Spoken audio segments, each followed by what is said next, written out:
there, Josephites. Welcome to the first episode of the Josephite Podcast. Joining us today for our first ever episode, who's built some of Bengaluru's most popular food brands, Panini, Smash Guys, and of course, Pizza Bakery. From the batch of 2005, AB Gupta. He met his principal. Yeah, I did meet someone who surprised me. Okay. Just before this interview, Martin D'Souza, who I've known for so long. I believe you played for the school team. So I did. Tell us about the experience.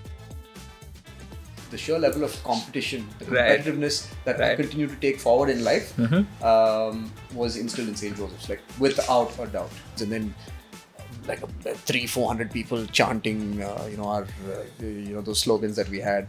DL, Deepak Lazarus, oh man, I didn't mention him when I was talking about my teachers who had an impact. Oh my god, DL. Go ahead. I would have hated myself if I got focused. Sorry, I'm jumping back to that question. Okay, no worries. How was the Interhouse scene back then? Like, was George dominating through sports and all the other facets in school? I'm pretty sure it wasn't Patrick. Because Patrick's was always 3 or 4. Once I won Best Actor in a Female Role. If you go back to school, did you see signs of you being able to become an entrepreneur back then? Oh man, not at all. I think Abu's Canteen is something we always, talk about. So tell us what you remember from Abu's Canteen. Was there a special thing that you always loved to get? The stick job. You guys don't know the stick job. Is it the pink color thing? No, the pink color thing was one stick job, but the peanut stick job. Do you remember the peanut stick job? Man, these new age Josephites don't know peanut stick job. Maybe because I had this justice mindset, and if there's something wrong, I had to write it. So I was not the one usually causing trouble with teachers and stuff. In fact, if someone else did it and I felt it was too harsh, I'd kind of go and be like, this is not fair to the teacher. And not the most popular kid in that sense.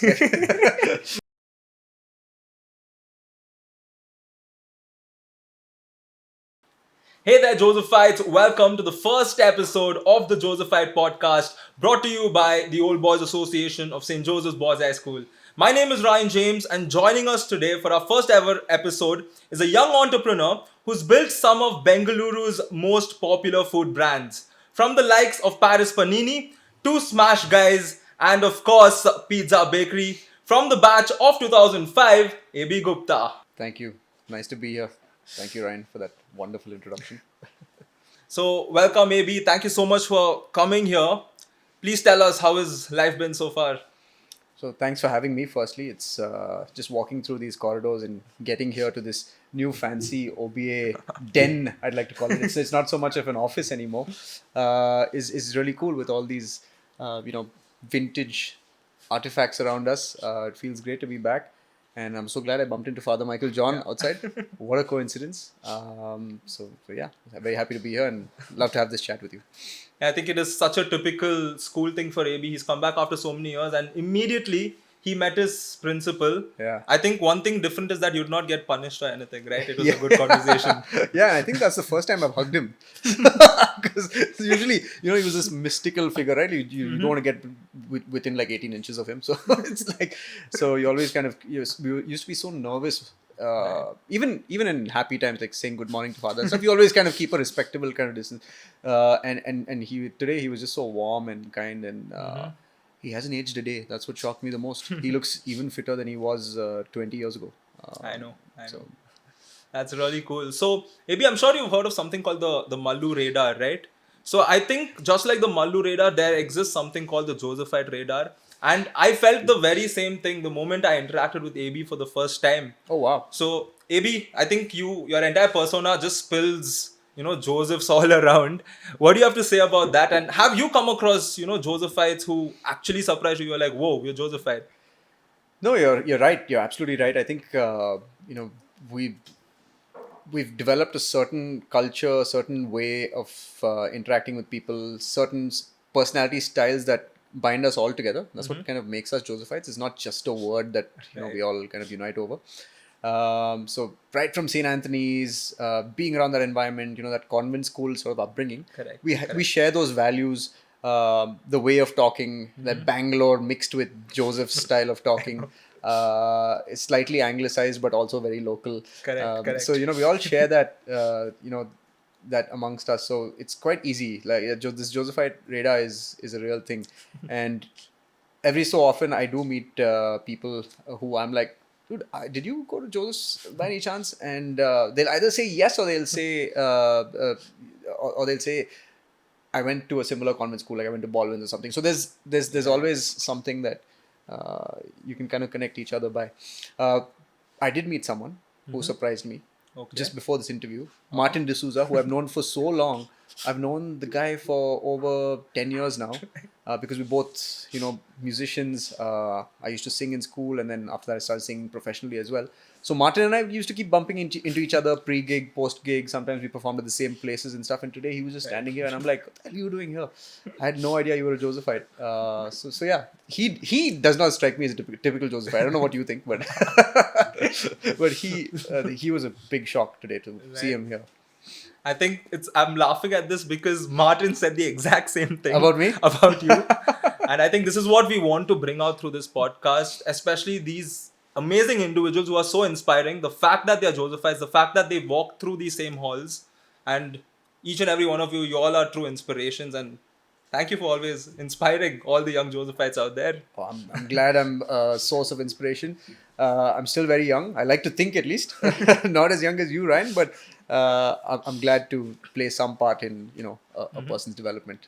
And maybe as you walked into this setup, I saw you eagerly looking at this amazing picture which is made by Mr. Fernandez. So what actually caught your eye? Are there moments in this that you can relate to? That's a good question. I think firstly, right at the top, you have those arches, right? Like correct. Those pillars and the white and blue combined with those old stone walls. Mm-hmm. That is the original stone wall, right? Like he's got that color spot on. Like that light beige, but not beige, like brownish and slightly stony. Like it's great. So that's the Joseph's pre-renovation that I really miss. Correct. And this kind of threw that back at me. Mm-hmm. And that was amazing to see. And just everything, just people, how they're portrayed, like the security guard always yelling at us for trying to, sit on the boundary wall of school, post-school, waiting for our transport to take us back home. Some of these characters here remind me of a few teachers. Mm-hmm. I don't know if I can call them my nickname here, but Charlie. I mean, this looks like a Charlie 100%. To me. But I don't know if it is. So yeah, just overall. And then the blue and white ball is something that, unites all of us every now and then. Brings back a lot of memories in Catholic club. So yeah, and I used to play hockey. So down there, there's someone holding a hockey stick with the vertical striped uniform. I still have that in my wardrobe at home, by the way. Oh wow! I've preserved that shoelaced neckline. Right. I still have the thread. It's not in the best condition, but it's just there. I haven't worn it. I should have worn that today for the interview. But no, that looked too much. I think that'll be too much. But yeah, I'm dressed in blue nevertheless. It's okay. The next OBA day, we'll be having the hockey match. You can wear that and come. Yeah. And maybe I'll wear a blazer over that also, just in case. Oh, definitely. It's good to see you back in school, AB. But you did mention the hockey part, and I believe you played for the school team. So tell us about the experience, when you think back. Of course, you walked through this field and we had a ton of hockey played out here. So take us through your days in school playing hockey. Yeah. I think the early morning practice sessions were the most grueling. But what I loved about those practice sessions was the sheer level of competitiveness and that rigor that Mr. Shiv Prakash used to instill into us, like right from discipline, coming on time. 5 minutes late, he's going to punish you, and some of those punishments can't be spoken of on this podcast. But yeah, they were quite important for my self development as a person. Looking back, so just that thing of waking up early, going there, doing something hard first thing in the day. That's something I try to carry even today when I walk into work, right? Do the hardest task first, like get done with it.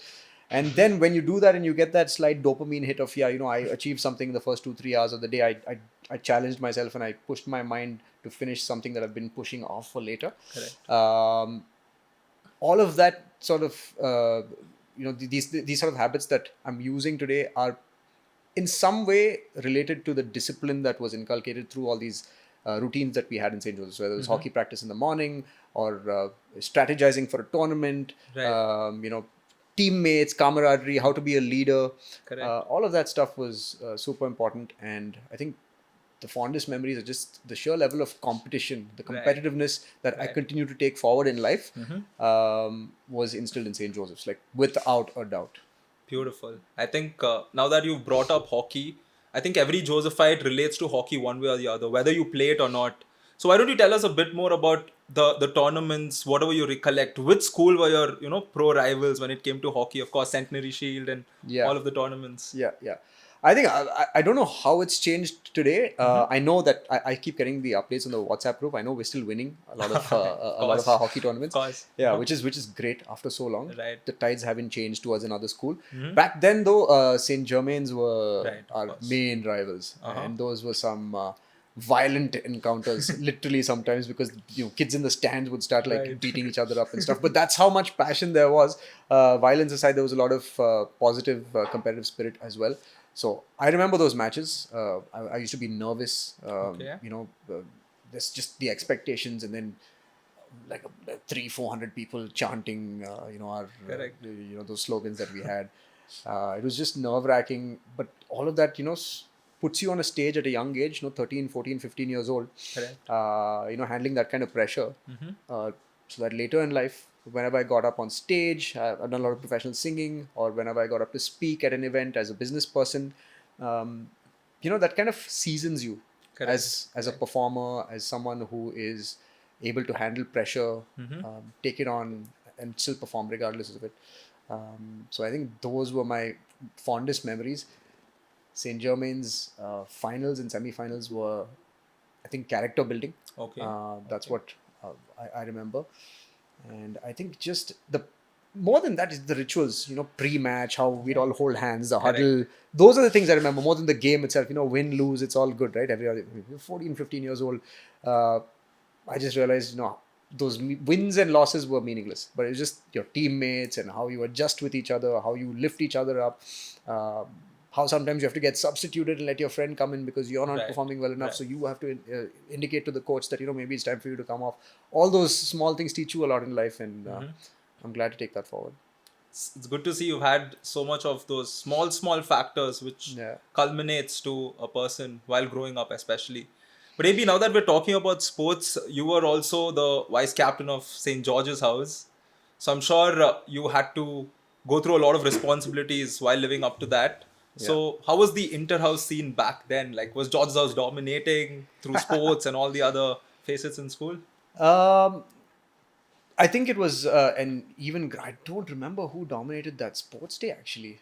When I was in 10th grade, that is something that you need to pull up from the archives. I don't. Do you have that Probably information? Patrick's. I mean, I'm pretty sure it wasn't Patrick's because Patrick's was always 3 or 4 when I was at least in those 2-3 years that I remember. But I know you said that Patrick's is overall the top, so I'll let you keep that, Ryan. yes. But yeah, St. George's, the election, the campaigning for the election was great. Becoming vice captain was, it was my first leadership title. I mean, I held prefect and class captain titles and stuff before that, but this was like a big one, right? Like Right, the of hundreds course. of students, little kids in 4th, 5th standard looking up to you, and just because you're vice captain and you have that responsibility to, be this impressive source of leadership Correct. and respect to them. So that kind of helped to develop me as a person as well. But during St. George's, I was kind of contributing a lot in the Interhouse drama competitions. I used to do a lot of acting also in school. Wow. I still remember once I won, and I still have that trophy at home. Okay. Best actor in a female role. So I literally had to dress up as a full-fledged woman, and Okay. I don't remember what the hell that play was about. But it was one of those things I remember because I won this award for best actor in a female role, and I still remember after winning it, I was like, how many other people participated in a female? Why couldn't they just give me best actor? Why female role? Maybe I was like the only one. I don't even remember. So I still have that trophy at home. So we excelled at music, drama, Okay. the arts, and I was personally involved there. So my memory kind of is a little biased and goes towards that. In sports, of course, we were really good athletics wise as well. We had a lot of talented people winning a lot of medals, scoring us a lot of points. But you'll have to dig the archives, man. I just don't remember if we were leading, dominating, or we came last. I actually don't remember. Right. Wow, I think it was so interesting listening to everything you said. I think safe to say AB is a true all-rounder. And AB, that spikes a question in my head. So while you were such a individual who's so involved, you were obviously playing, you were leading a team, of course studies is there in between all of that. Looking at the entrepreneur that you are, if you go back to school, did you see signs of you being able to become an entrepreneur back then? Oh man, not at all. Okay. Not at all. I think entrepreneurship was the last thing I would have pictured myself doing. You know, the 14, 15-year-old me in St. Joe's would have imagined that I'd be doing, because I was off the mindset that business is so uncool. Who's going to wear a suit and a tie and go to an office? Like, because especially in a school like this, that competitive nature maybe comes out more in sport. Right. So you visualize yourself being a cricketer one day, or a, Of a course. national hockey player, basketball player. So that's like the first step into visualizing what you may be in the future. None of that came even close to true in my case. I was also an avid singer. Okay. I was into the arts, like I said, acting and singing. So I saw myself maybe becoming a rock star one day.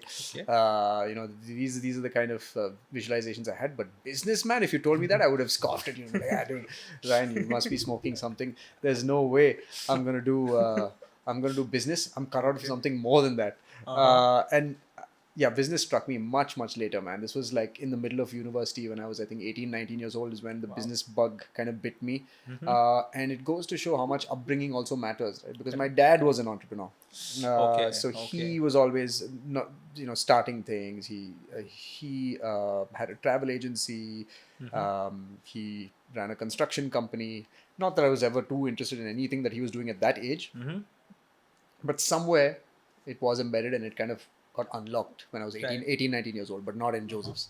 Wow.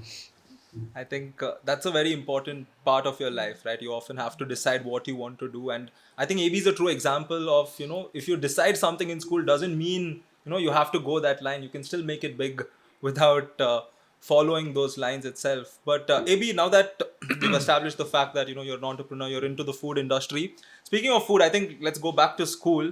I think Abu's Canteen is something we always, talk about. So tell us what you remember from Abu's Canteen. Was there a special thing that you always loved to get? Chicken kebabs. Okay. I mean, wow. those chicken kebabs are goated, man. Like I haven't had better ones since. It's I think just the whole ride up to actually getting that paper plate with the kebab in your hand at 10:50 a.m. Was first at about 9:45, 10, you're sitting in class and you're like zonked out after the first one or two periods. Right. And the smell kind of starts wafting in through the windows. And you're like, ooh, how much longer till snack break? And then at 10:50, you just make a sprint, make a run for it. And the smell gets better and better. And then you get there and you see it's hot and steaming. Sometimes you have to wait 2-3 minutes because he's just taking it out of the fryer. So just that whole run up to it was just such a good thing to look up to. I've lost count of the number of chicken kebabs I must have eaten in those 6 years in Joseph's. I'm sure it's in the hundreds, if not thousands. So I think that was one thing I fondly remember. Obviously, the stick jaw. The stick jaw. You guys don't know the stick jaw? Is it the pink color thing? No, the pink color thing was one stick jaw, but the peanut stick jaw. Do you remember the peanut stick jaw? Man, these new age Josephites don't know peanut stick jaw. Dude, that is like actually that's the chicken kebab would be my second favorite. Okay. But this peanut thing again, I haven't eaten anything like that since. Okay. It's like a peanut chicky, except it's like bendy and more chewy. It's got more caramel in it. So as a kid, it just hits the spot. I wish we could still get it somewhere today. I don't know where to even procure it. Next dish for Paris. That's a business idea, I'm telling you. Old school stick jaws. I mean, we have our whole OBA community who will buy a ton of it. So your target market is also set.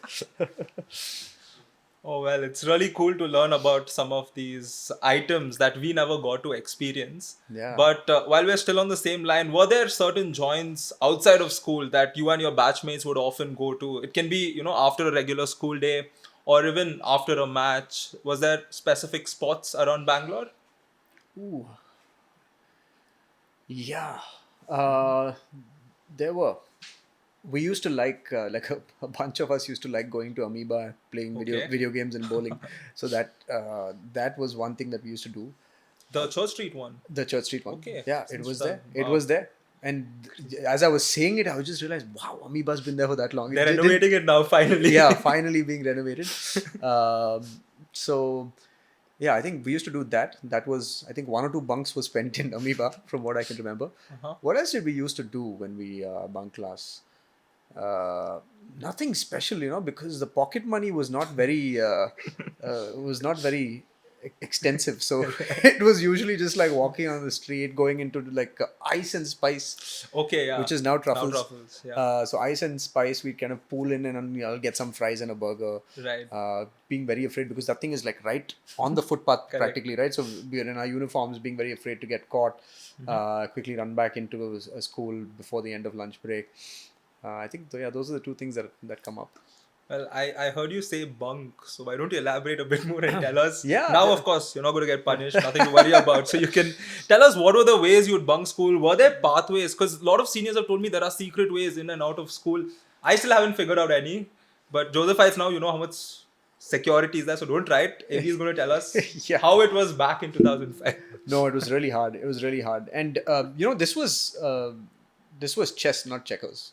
Like it wasn't like just jumping over a gate and running. Like it was more like, we have drama practice or music practice for the school fest. Right. So then the first step is getting out of the classroom using that permission slip to go practice your thing in the hall. I'm not sure where the hall is today, but it used to be close to the exit. Right, the concert hall. Yeah, the concert hall. Small dorm and concert hall. Yeah, is it still close to the exit? Yes. Okay. Yes. I mean, there's a small where you write your exams. Exactly. Correct. Yeah. So first step is to get there, right? Then you get there, and then you're practicing whatever, and then when you get there, you have a nice visibility into into that gate. So sometimes you just carry your instruments. You look like you're moving things around, and then you just like make a quick turn, and then you just walk up to truffles, then ice and spice, and then have a burger and come back. Got it, guys. Step 1, go to the concert hall. Step 2, wait for a good opening. Step 3, sneak out. Yeah, and the other thing was when we had fests. We spoke about cascades and stuff like that. That may have ended and you may have lost in the first 1 hour, but and you can easily come back to school and continue your classes. But then you just pretend to be useful over there for the other teams. You just faff around that school. When we went to FAPs or when we went to these different auditoriums, we just waste a lot of time there. Or we'd come back and we'd tell our teachers there that, okay, we're coming back, whatever we lost. But on the way to school, we make like 3 stops and then come back to school. So that was the second one. So it wasn't like flat out bunking because teachers would notice. Right. But if you can squeeze that extra half an hour, 1 hour out of the permission you've got to go do something else, that's not actually spent doing what you got permission for. Correct. That's why I said it's chess. I think you had a great time with your friends now that you're talking about, all of you being a group. So why don't you give us an insight about your batchmates? How was school back then? Were there certain, slogans or certain notorious things you would often do to trouble the teachers or cause havoc? Yeah. I was, when it came to causing havoc, I was justice boy.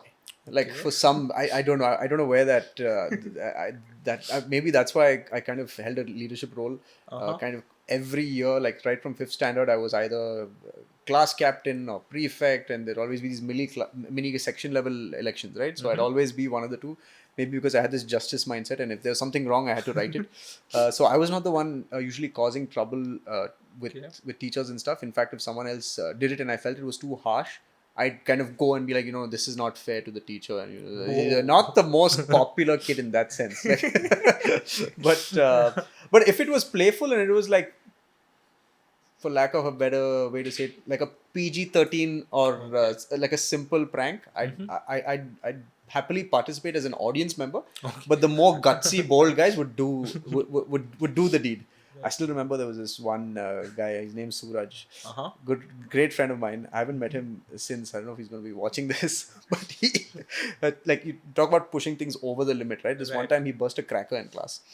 What? Which cracker was it? It was a Bijli or something, man. It just like, it just went off. and do you remember the teacher who was there that time? Which cracker? I don't remember the teacher.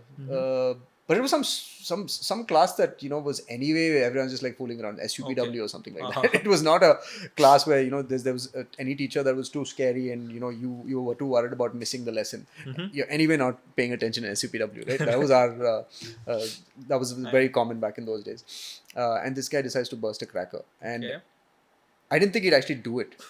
I was there, and I was like thinking the whole time, like, dude, do not do this. Do not, just like this is you're bursting up. Like anything can happen. Like everything's made of wood. Like those tables and chairs and stuff. Like you could set this school on fire. Like don't burst a crack, and boom, it goes off. I was sitting there, and that was the first time I was like, man, okay, some of these pranks are going too far. But he got suspended for a while, and it was a messy scene. But he came back and did his final exams. This was in 10th standard. Oh. Okay, so AB, coming to the teacher side of things, I think us Josephites were blessed with possibly the best set of teachers one could ask for. So I'm sure a lot of teachers would have had an impact throughout your school journey. Yeah. But why don't you give us an insight on a few of them who might have had a special impact on how you went on? Yeah, and I want to preface this whole whatever I say on this subject to the fact that if I don't bring up a teacher's name, it's simply because of my poor memory. Because I honestly believe that every single teacher, right, from my Hindi teacher, we had Hindi for 2 years, Okay. who I really don't remember, had some sort of impression that molded me into who I am today.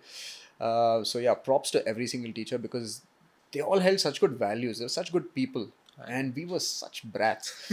And that patience they come in with patience, compassion, care. I mean, it's not like back. I don't know what the pay grade is today, but it's not like they were doing this for purely the money, right? Like because it wasn't the highest paying job in Bangalore. Like they could be doing anything else with their lives, but they chose to serve and develop a bunch of unruly boys, character build and help us so much that I think every teacher played a very important role in my life at least. But the ones that come to mind immediately, I would say, are Gauri Achanta, Of course. Gauri Mirle Achanta, Yes. who was our English teacher and also our class teacher in 9th standard. Yes, 9th standard she was our class teacher, correct. Yeah. And she was great because I learned how to that was my first foray into learning how to become a better communicator. Okay. She taught us how to pronounce words, how to Right. speak, what the meaning of words. That was really good. Did she also teach history? Yes. Yeah. She would make us read the newspaper Exactly. when class started. So Yeah. that was such a good routine I know. because, dude, who read the newspaper? Like at that age, you're just like worried about how to beat your guy, your classmate at football the next day, right? You don't care about world affairs or current affairs. The newspaper was the most boring thing you could imagine. But just reading the newspaper, figuring out those headlines, and then she'd break down these topics into easily digestible, things that a 13, 14, 15-year-old can understand. That was so great. That was a nice way to learn practically in an otherwise kind of rote environment. That was great. And so language, communication, history, the way I didn't realize that history would be an interesting subject for me until she started teaching it. True. So that was great. Sandhya Raman, my 10th grade class teacher. Right. She was also, very encouraging, always kind of pushed me to do better, not just at math, because that was not my strong suit. Let me tell you that. Right. But at everything, I mean, even when I became a leader, when I became vice captain, she was like always gunning for me. Just a nice person to have in your corner. And of course, I can't forget Shikari, Shiv Prakash. Shiv Prakash molded me into that competitive hockey player. Right. And all the training, the early morning grueling sessions and stuff. Have to give it up to him. So he played a huge role in my out of class sporting sort of development, and just everyone. I mean, even vice principal Charlie, principal, Father Michael John. They were also compassionate and kind, always encouraging me to do my best. So many, man. Biology teacher, Mr. Moses, Yeah. Mochi as we fondly call him. He was also such a fond figure in my life. So. I think it's truly instrumental the way the teachers here at school bring us up. And to all Josephites, the OBA takes cognizance on supporting our teachers. So any contribution to the OBA, be it buying merchandise from the OBA office or all of the events, we actually set it up towards the teachers insurance fund, because that's our smallest way of being able to give back to our teachers. And I think it's so beautiful how you have two sides, right? One side, they all punish us during school, we're scared, and then after school, like you were mentioning, you had an entirely different sort Yeah. of conversation Yeah. with the teachers, and they're so welcoming, right? Yeah, Even after yeah, school. yeah. They're so happy to see us, which is amazing, right? Like they add so much to your life, and then all we do is kind of take, and we just give them trouble in return, and then we go on and do all these things in life, and attach all these accolades and whatever achievements we think we made to ourselves. But not the people who have kind of built you up in those very crucial years. So yeah, big shout out, and yeah, I think people should buy whatever merch there is. I'm wearing this beautiful St. George's House little pin here, type in. So yeah, stuff like this. If it's gonna go towards helping the teachers, I'm all for it too. Well, AB, now I'm going to ask you a set of questions. So it's not a solid rapid fire. Quick answers are appreciated. If you want to add in, as to why you're going for that answer, we're more than happy to hear it. So, of course, the first one is favorite subject. Oh wow! Oh my god! Favorite subject? Did I have a favorite subject? Not physics. Not Entrepreneurship was not then school, so you can't. Oh, strange, but Kannada. Kannada. Yeah, I was good at it, man.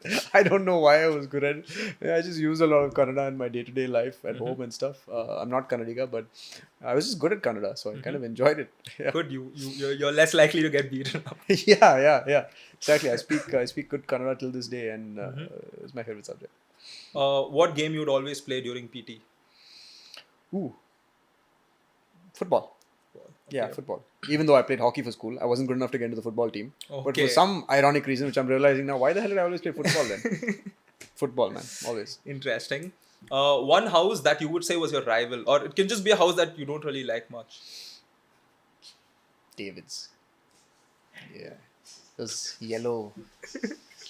Just yellow and annoying. Like I don't know why David's was just like But come on, two of your brands have yellow in them, right? just one. Just one, yeah. Just one. We'll keep it at that. We don't want to get too yellow. Thank you for reminding me. So in fact, one has blue and white Andrews. You know. Blue and white, Joseph's. Yeah, exactly. Yes. Joseph's is white and blue. It's Paris Panini. Yeah. And Smash Guys is yellow and black. I'm glad it's not Okay. yellow and white. And yeah, we don't have a red and white brand just yet. But I think the KFCs and the Pizza Hut have taken that up. So yeah. All right. Favorite school event? Sports day. Sports day. Yeah, of hands course. down. Sports day. Okay. One rule that you broke the most? Ooh. Wow. I did tell you I was Justice Boy. Right. So I probably didn't break too many rules. But yeah, I think I always overstayed my practice, the permission I got to bunk one or two, not bunk, to get free periods. Right. Like if I got 45, two free periods to practice music for an upcoming event or drama or band or whatever. DL, Deepak Lazarus, oh man, I didn't mention him when I was talking about my teachers who had an impact. Oh Right. my God, DL. Go ahead. I would have hated myself if I got focused. Sorry, I'm jumping back to that It's okay, question. no worries.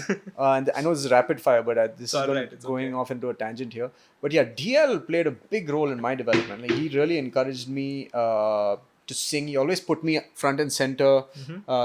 Probably saw my potential, which I didn't even know I had. So after he started believing me, I was like, oh, okay. Interesting that I'm front and center. I look at all these kids singing behind me. So then I started taking singing more seriously. And later in life, I got on a reality show, the stage, I aired on VH1, this and that. I came top 8 in India. Wow. So those early beginnings were because DL pushed me to, become a better singer. So yeah, coming back to what I probably broke, what rule I broke the most. Every time I went for music practice and stuff, which Right. was during class hours, instead of the 90 minutes that was allowed or 45 minutes that was allowed, I'd always extend it just to bunk a little bit more of the next class. That was the only rule I broke. Yeah. Such a nice Josephite. True example. AB, the next one is your favorite spot in the school? One place you'd always love to go and chill at. Let me think about that. Yeah, I think it was the concert hall. Concert hall. Yeah, concert hall. We spent a lot of time there. So, interesting fun fact. So, Bryden Lewis of Bryden and Parth, Bryden played for Raghu Dikshit, and now he's Right. performs as a duo, Bryden Parth. Really successful musician. So, my claim to fame in the music space is that Bryden and I were part of his first band and my first band ever. Okay. So our band was called the Impossible Dream. Okay. So it was possible for him, not for me. In the end, fast forward all these years. So we spent a lot of time in the concert hall for music practice, band practice, theater practice, multiple other practices. So that was my favorite chilling spot because it took me out of this whole academic kind of Correct. booky, sporty environment into this creative environment, which I believe is where I excel. And something my brain just lit up when I was there. So Wow, that's really cool. not the library. So. That's all right. Well, if you were to describe your Joseph days in one word, what would that be? Foundational. Like, I think that's the word that comes up. Wow. So, AB, that was the rapid fire. Thank you for those wonderful answers. Well, I wanted to touch up on another question. I think it's not a question. This is like, it's more of an institution for you to set before all Josephites who are, of course, looking up to you. What advice would you give to a Josephite who is trying to build something of their own? What age are they right now? Any age? Like, who am I addressing? Any age? Existing people, Joseph students at Yes, school, or yes, okay, all the okay. Josephites. So under the age of say 17, right? Okay, so I think the only advice that I'm qualified to give is based on the experiences that I've had. So I would firstly say that you are your own person.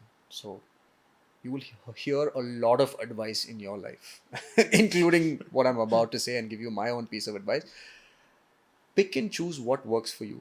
Not everybody's advice you need to agree with. You could completely disagree with what I or anyone else say just because someone's a little further ahead in life or doing what you want to do. There's many ways to get to the same outcome. So don't get too hung up on what people who are where you are tell you to do.